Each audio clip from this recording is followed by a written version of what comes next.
আবার আজকে ইংরেজি মাস হিসাবে কত তারিখ? আজকে 14 তারিখ, 14 ফেব্রুয়ারি। 14 ফেব্রুয়ারি তার প্রমাণ নমুনা দেখা যাচ্ছে মুসল্লির সংখ্যা কম, যুবকদেরকে তো পাওয়াই যায় না। আজকে কোথায় গেছে আল্লাহ জানে। আজকে তো তারা কোথায় উধাও হয়ে গেছে, খুঁজেই পাওয়া যাবে না আজকে সারাদিন।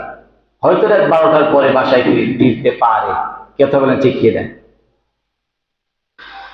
এই দিবস এমন একটা দিবস বর্তমানে মুসলমানের কাছে চলে এসেছে, যেটা নাম নিতেও লজ্জাবোধ হয়। আবার ইহুদি খ্রিস্টান চক্রান্ত করে তারা এই দিবসগুলো পালিত করে একটা ব্যবস্থা করে দিয়েছে, মানব জাতি ইমানদার না থাকতে পারে। কথা বলেন ঠিক কিনা?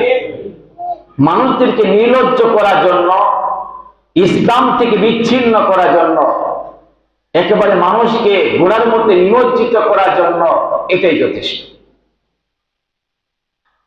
আজকে আমাদের অবস্থাটা এত করুণ হয়ে গেছে, আমরা ভালো মন্দ আমাদের মাঝে আমরা এটা বুঝি, ভালো কি মন্দ কি এটা আমরা বুঝতেই চাই না। আজকে যাদের মধ্যে ইহুদি খ্রিস্টান, তাদের পিতা মাতার, তাদের পিতার কোনো পরিচয় নেই, তারা পিতার পরিচয় দিতে পারে না। পারে না। মায়ের পরিচয় জানে, কারণ ওর বাপ কয়জন ও নিজেও জানে না। শুধু কোন মায়ের গর্ভে থেকে জন্মগ্রহণ করেছে এতটুকু পরিচয় ওর আছে। তারা এই দিবসগুলো তারা পালিত করে, কারণ ওদের মধ্যে ভালোবাসা বলতে কিছুই নেই। পিতামাতা সন্তানকে রেখে অন্যত্র চলে যায়, ওই সন্তানের কোনো সেবা যত্ন করে না। কিন্তু মুসলমান কিরকম? মুসলমান এরকম নয়। আমরা সন্তানদের প্রতি উদার, তাদেরকে আমরা ছোট্টবেলা থেকে একেবারে লালন পালন করে উপযুক্ত বয়স পর্যন্ত আমরা সারা জীবন ওদের জন্য খেয়াল রাখি। দেখবেন সন্তান প্রতিষ্ঠিত হওয়ার পরও পিতার বয়স যখন 80 বছর হয়ে যায়, এরপরও পিতা সন্তানকে নিয়ে টেনশন করে কি করে না? মুসলমান তারা সন্তানকে নিয়ে ভাবে, 80 বছর বয়সেও ছেলে মেয়েকে নিয়ে ভাবে। কিন্তু ইহুদি খ্রিস্টান এটা করে না। নো, ওর পেট থেকে বের হয়ে গেল মানে শেষ, মুক্ত, ওর আর কোনো দায়িত্ব নাই। এমনটা এই সমস্ত ইহুদি খ্রিস্টানদের কাছ থেকে আজকে মুসলমান এই সমস্ত কালচার গুলো নিয়ে এসেছে। আর এগুলোর মধ্যে আমরা ঝাঁপিয়ে পড়েছি। আমাদের ভাই বোন, ছেলে মেয়ে, আজকে অভিভাবক যারা, তারাও এতটা নির্লজ্জ হয়ে গেছে, ছেলে মেয়েদেরকে কিভাবে ছেড়ে দেয় আমার মাথায় ধরে। আজকে তো অনেকে তাদের ঈমান হারা হয়ে সারা বাংলাদেশে আজকে হাজার হাজার দর্শন হবে না? হবে। মানুষ আজকে ছেলে মেয়েরা যে কত অপকর্ম করবে আল্লাহ পাক জানে। অথচ আল্লাহ তাআলা কোরআনে কারিমার মধ্যে সূরা বনী ইসরাঈলের মধ্যে বলছেন, ওয়ালা তাকরাবুজ জিনা ইন্নাহু কানা ফাহিশাতাও ওয়া সাআ সাবিলা। তোমরা জিনার ধারে কাছেও যেও না, এটা অশ্লীল পন্থা, অসৎ পন্থের ধারে কাছে তোমরা যেও না। কিন্তু আজকে যে সমস্ত ছেলে মেয়েগুলো একজনটা আরেকজনকে ফুল দিবে, কত বিভিন্ন জায়গায় বেড়াবে, আনাচে কানাচে চিপা চাপার মধ্যে আছে না নাই, এদেরকে গুনাহ হয় কি হয় না? ছেলে মেয়েটা এই সমস্ত কাজকর্ম শুরু করে, পিতামাতা কিছু মনেই করে না।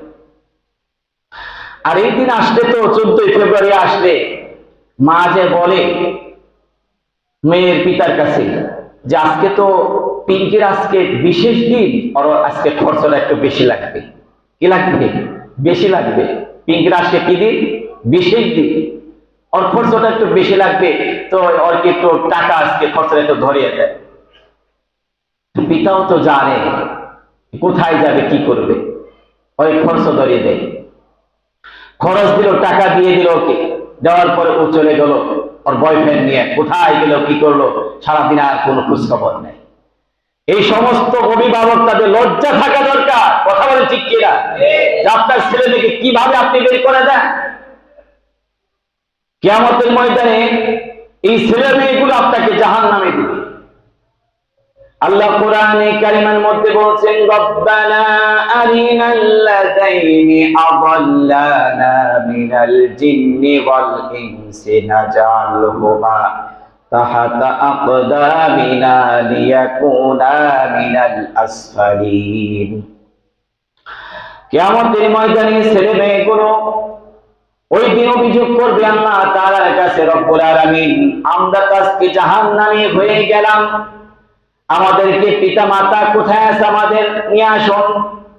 তারা আমাদেরকে সতর্ক করে নাই, তাদের কারণে আমরা অন্যায় করেছি, পাপাচার করেছি, আজকে জাহান্নামে যাব, আমাদের পায়ের নিচে পিতা মাতাদেরকে রেখে এরপর আমরা জাহান্নামে যাব। নাউজুবিল্লাহ বলেন। আমার ভাইরা, আজকে আমাদের কালচার কোথায় চলে গেছে, মন মানবতা কোথায়? আমরা কিসের পরিচয় দিই? মুসলমান। এই পরিচয় কোন লাভ আছে? এই পরিচয় কোনো লাভ নেই। ছেলে মেয়ের দায়িত্ব যদি গ্রহণ করতে না পারেন, তাহলে আপনার পিতা হতে বলছে কে? পিতা হওয়ার আগে আপনাকে বুঝতে হবে, আমি পিতা হব, আমার দায়িত্ব আছে। আমি যদি ছেলে মেয়ের দায়িত্ব গ্রহণ করতে না পারি, তাহলে পিতা হওয়ার কোনো দরকার নেই। এই ছেলে মেয়েগুলো কিয়ামতের ময়দানে পিতা মাতাদেরকে জাহান্নামে নিয়ে যাবে, যথেষ্ট, আর কিছু লাগবে না। আপনি সারা জীবন যা কিছু করেন, বলেন না আমি তো অনেক কিছু আমল করি, নামাজ পড়ি, রোজা করি, অনেক ইবাদত করি, এরপরও কেন আমাকে জাহান্নামে যেতে হবে? জাহান্নামে এই জন্যই যেতে হবে, আপনি আপনার দায়িত্বের মধ্যে অবহেলা করেছেন, আপনার দ্বারাই ক্ষতি হয়েছে, ছেলে মেয়েগুলো ক্ষতিগ্রস্ত হয়েছে, এই ছেলে মেয়েগুলো আপনাকে জাহান্নামে নিয়ে যাবে। আমাদের এখান থেকে সাবধান থাকতে হবে, সতর্ক থাকতে হবে। ছেলে মেয়েদেরকে আজকে যদি আমি মনে করি যারা ইমানদার, যারা মুত্তাকি, তাদের ছেলে মেয়েদেরকে ঘরের ভিতরে তালা লটকে রাখা দরকার। কথা বলেন ঠিক কিনা? ঘর থেকে বের হওয়া উচিত নয়। যে আজকে সারা দেশ ছুটির দিন, কিন্তু তোমরা ঘর থেকে বের হতে পারবে না। আমার যদি পিতা পরিচয় দেয় আমাকে, আমার ছেলে মেয়ে হয়ে থাকো, ঘর থেকে বের হতে পারবে না, বাসায় থেকে এক পা 1 ইঞ্চি বাইরে দিতে পারবে না। কথা বলেন ঠিক কিনা? সেই ভূমিকাকে পালন করতে পারছে, গার্জিয়ান তারা ছেড়ে দিয়েছে। আজকে দেখেন শাহবাগ নবীনগর বিভিন্ন পার্কগুলোতে টিকিট নেই, এত লোকজন, এত ছেলে মেয়ে, যেখানে জায়গা দেওয়া যায় না, যেখানে দাঁড়ানোর মতো পরিবেশ নেই, এরকম নোংরা কাজের মধ্যে আজকে লিপ্ত হচ্ছে আপনার ছেলে মেয়ে, আপনি কিছুই মনে করছেন। আমার ভাইয়া, এই জন্য যদি সতর্ক না হয়, তাহলে জাহান্নামে যাওয়ার জন্য এটাই যথেষ্ট হয়ে যাবে। আমাদেরকে যেন সতর্ক হতে হবে। ছেলে মেয়েদেরকে আপনি দায়িত্ব গ্রহণ করতে না পারেন, কন্ট্রোল করতে না পারেন, তাহলে এই নামাজটা করে কোনো লাভ হবে। সম্মানিত উপস্থিতি, ছেলেমেয়েরা যদি বিবাহের উপযুক্ত হয়, এদেরকে বিবাহ করাবে, এদেরকে সতর্ক করবেন। ইসলামী দিন, ইসলামী এলেম শিক্ষা দিতে হবে, কোরআন হাদিস শিক্ষা দিতে হবে। ছোট্টবেলা থেকে এদেরকে হাতের মুঠে রাখতে হবে, আপনার কন্ট্রোলের বাইরে যেন না যায়। আজকে তাদের দ্বারা কত অন্যায় হচ্ছে, পাপাচার হচ্ছে। আজকে তো শুধু তা নয়, আজকে অনেক ভাই বোনেরা দেখি যারা পিতামাতা হয়ে গেছে, সন্তানাদের হয়ে গেছে, তারাও এই দিনে বিভিন্ন জায়গায় পার্কে বেড়ায়। এরকম মানুষ আছে না? তারাও এটা আনন্দ ফুর্তির মধ্যে নিয়ে নিয়েছে। ইহুদি খ্রিস্টান তাদের সাথে তাল মিলিয়ে কালচার এনে নিজেদের জীবনকে বরবাদ করে দিচ্ছে, নষ্ট করে দিচ্ছে। আমাদেরকে আল্লাহ এখান থেকে হেফাজত করুন, সকলে করি আমিন। আর এখানে তো এই কাজের মধ্যে মেয়েরা এক্সপার্ট বেশি। ছেলেদেরকে পথে কিভাবে নিয়ে যাবে, এর মধ্যে ওরা খুব পাকা। আল্লাহ তাআলা এখানে কোরআনে কারিমার মধ্যে এদের ব্যাপারে বিচারের ফায়সালা করেছেন। সূরা নূরের মধ্যে আছেন, আয-যানিয়াতু ওয়াজ-যানি ফাজলিদু কুল্লা ওয়াহিদিন মিনহুমা মিআতা জালদা। আল্লাহ বলেন, ব্যভিচারিণী নারী, ব্যভিচারী পুরুষ, তারা যদি জিনা করে তাহলে তাদেরকে শাস্তি দিতে হবে।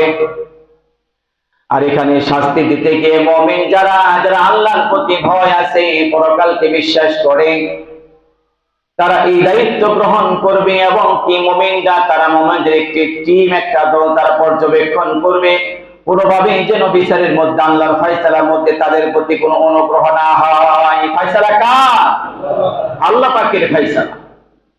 বিচার কার্য করতে হবে। আল্লাহ নারীদেরকে আয-যানিয়াতু ওয়াজ-যানি নারীদের কথা কেন আনলেন? সর্বপ্রথম আল্লাহ নারীদের কথা বললেন আয-যানিয়াতু, ব্যভিচারিণী নারী। কারণ নারীরা যদি সুযোগ না দেয় পুরুষরা কখনো নিতে পারে না। পারে না। এই জন্য আল্লাহ নারীদেরকে আগে দায়ী করেছেন। নারীদেরকে সতর্ক হওয়ার দরকার আছে না নাই? নারীদেরকে আগে দায়ী করা হয়েছে। আল্লাহদেরকে দোষারোপ করেছেন আগে, যারা যদি সতর্ক হয়। অথচ আল্লাহ পর্দাকে ফরজ করে দিয়েছেন, কুল্লিল মুমিনিনা ইয়াগুদ্দু মিন আবসারিহিম। আল্লাহ বলেন, ও নবী আপনি জানিয়ে দেন মুমিন পুরুষ যারা, তারা যেন তাদের চক্ষুকে নিম্নগামী রাখে, পর নারী থেকে তাদের চক্ষুকে হেফাজত রাখে। কার সিদ্ধান্ত? আপনারা মনে হচ্ছে রাগ করছেন নাকি? যে আজকে আমরা না একটু ভর্তি পার্টি করে ছেলে বা একটু বাইরে থেকে যায়, এই গ্রামের হুজুর আপনার করা দরকার দেখে, গীবত করা দরকার দেখে, হুজুরা গীবত করে, গীবত কোরআন হাদিসের কথা বলা ঝামেলা। তাহলে পর্দা শুধু মেয়েদের জন্য না, পুরুষদেরও আছে। পুরুষদের আছে, পুরুষদেরকে দরকার নাই পর্দা করা, তো পুরুষই নাকি?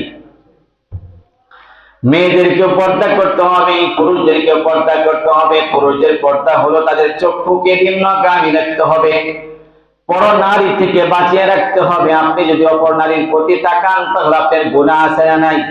গুনাহ হয়ে যাবে। এজন্য আল্লাহ তাআলা কোরআনে কারিমার মধ্যে পুরুষদেরকে বলেন, আবার নারীদেরকে বললেন, কুল্লিল মুমিনাতি ইয়াগুদুদনা মিন আবসারিহিন্না ওয়া ইয়াহফাযনা ফুরুজাহুন। ও নবী আপনি মুমিন নারীদেরকে বলে দেন তারাও যেন তাদের চক্ষুকে বাঁচিয়ে রাখে, গুনাহ থেকে তাদের চক্ষুকে হেফাজত করে।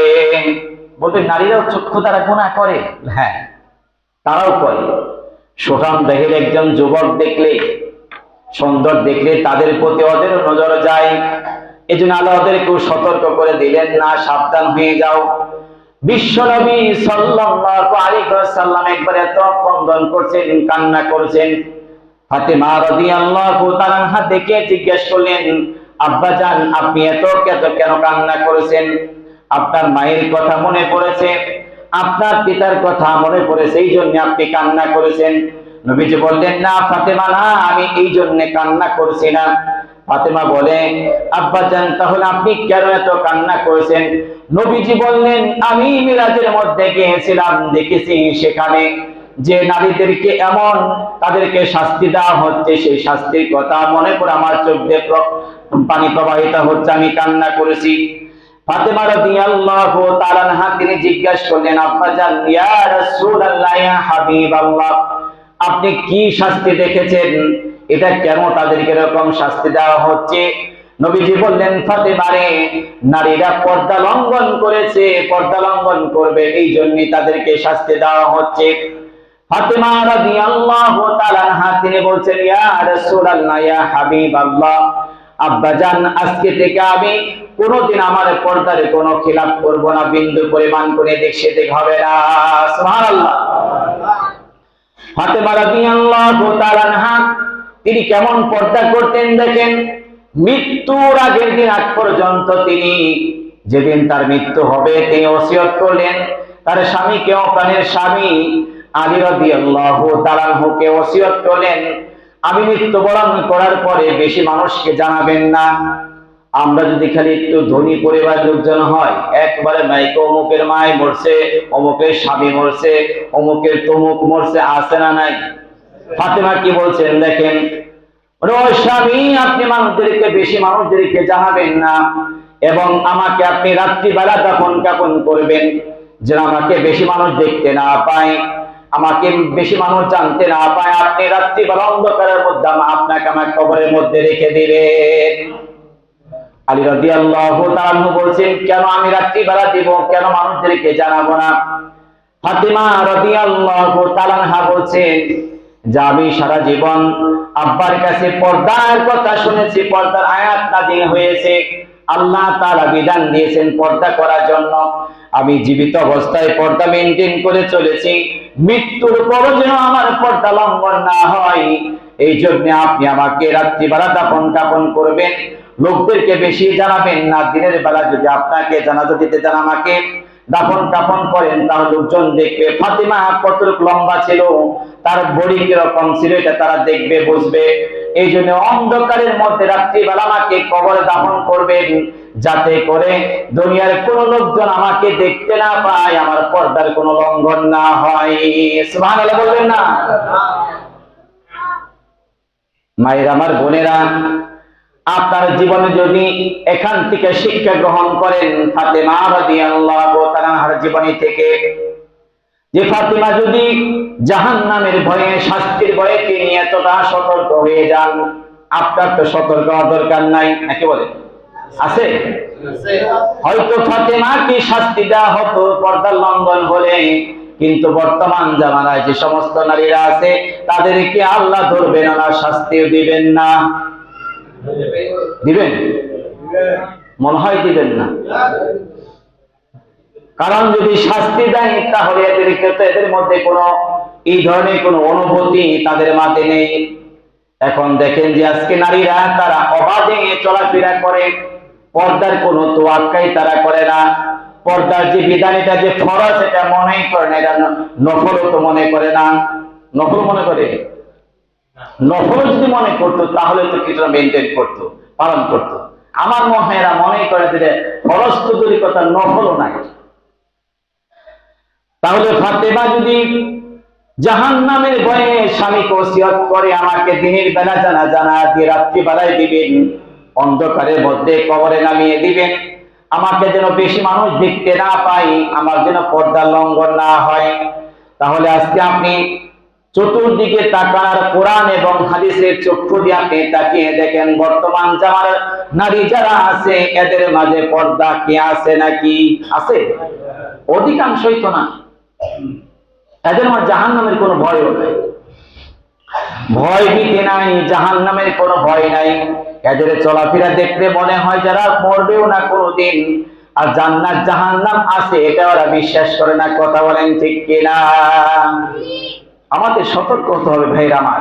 আমাদের স্ত্রী যারা বোন আছে, মায়েরা বোনেরা, মেয়ে যারা আছে, এদেরকে আমাদেরকে বোঝাইতে হবে, এদেরকে ইসলাম সম্পর্কে ধারণা দিতে হবে, এদেরকে ইসলামের আওতাভুক্ত করতে হবে। আমাদেরকে যে দায়িত্ব রয়েছে, কিয়ামতের ময়দানে কয়েক শ্রেণী মানুষ তারা দায়ী হয়ে যাবে। এক, যারা পিতা, যারা স্বামী, যারা বড় ভাই, এই তিন শ্রেণীর পুরুষ, এদের জবাবদিহিতা আসবে নারীদের পক্ষ থেকে।